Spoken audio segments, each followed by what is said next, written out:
Yeah, it's Monday. Blink-182 is here with us all week long. Their new album has no title because they're Blink-182. Exactly. And they could do that. Now, what were your intentions when you guys went to the studio, you know, to record the new record?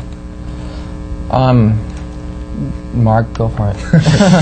Well, we didn't really have intentions when we went in. We had like these ideas that we wanted to try and pursue. And the only thing that we really went in saying was that we weren't going to second guess ourselves on this record at all. That if we liked an idea, we weren't going to like worry that it sounded too different than what people were used to hearing from us, or we weren't going to worry that it sounded too strange or whatever. We really wanted to try and push ourselves to do different things and try these different ideas. So that was really the only intention that we had when we went in. I don't think we had any idea when we first started off what the record was going to end up sounding like, because we went in and started recording and writing at the same time, and so we had like half the album recorded and didn't even have the rest of the album written at that point. So we were writing as we went along, and so what we started off on day one doing like was completely different than what we were doing 9 months later when we finished the album, kind of. We're going to play Feeling This in a second. There's some real interesting kind of drum sounds going on, vocal sounds. You know, how'd you guys do that stuff? I think we all were going for like kind of like a retro sounding like verses and stuff, and then and obviously the beginnings very like drum-bonomy, and then I think that the vocals are like heavy influenced by like the Beach Boys, you know?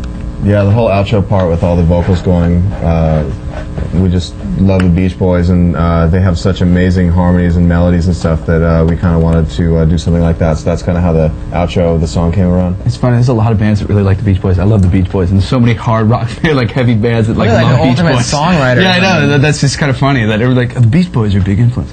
All right, guys, here's a video. See if you can listen for that Beach Boys undertone. Here's Feeling This. Blink-182 is hanging with us on MTV2 Rock, and now, you know, when you guys tour in the U.S., I know you're touring Europe first. Why Europe first? That's not fair. We will be going to Europe in February, right, Mark? Yeah, February we go to Europe. March we go to Australia and Japan, and then we tour the U.S. in like April, May, June, something like that. Why are you waiting so long to, you know, hit the U.S. though? Because it's I think it's wintertime in the United States, and a lot of the places don't even open until like April, until like all the snow. Oh, the outdoor venues and stuff. Right. We're an outdoorsy kind of band. Like a lot of the next show is going to have a lot of like rock climbing and like, you know, I don't know, stuff like that, like full extreme kind of mountain On the stuff. stage, rock climbing? Yeah. No, we play outdoors. We like the shows there, and it works good for touring, because sometimes when you have tours in the winter, you can get stuck in like crazy snowstorms, or something can go wrong. You can miss your flights, and it can be more difficult. So I don't know, but yeah, but it's gonna be kick-ass no matter when it is, right? Is that what you're saying? I think so. That is what I'm saying. Who's going to be supporting you? Who's going to be opening up for you guys? We don't know. We don't know yet. We're still putting all that together. We had some interesting ideas, though. Who are you thinking about? Can't tell you. Can't tell me. But we have like some of the opening bands, maybe. One or two opening bands. Just one or two? You say one and I'll say one. Okay. You go first. Because I can't remember. Maybe NERD. Is that an opening band? NERD? Yeah. Cool. Yeah. What's the other one we talked about? Really Close to Home. I remember. Are we supposed to guess? Yeah, I think we can. No, we don't know. We're talking about trying to put together a tour with No Doubt, maybe. Oh, that's cool. Yeah, we'd love to do that. That'd be so fun. All right, guys. I look forward This to is that. just our wish list. Yeah, this is kind of a wish list right now. We'll see if No Doubt's watching. We'll see in 4 months if it all comes together or not. Yeah, if it doesn't, we know we're gonna have to drive up to your house and ask you why. But there's we know it. I really want to tour with too, though.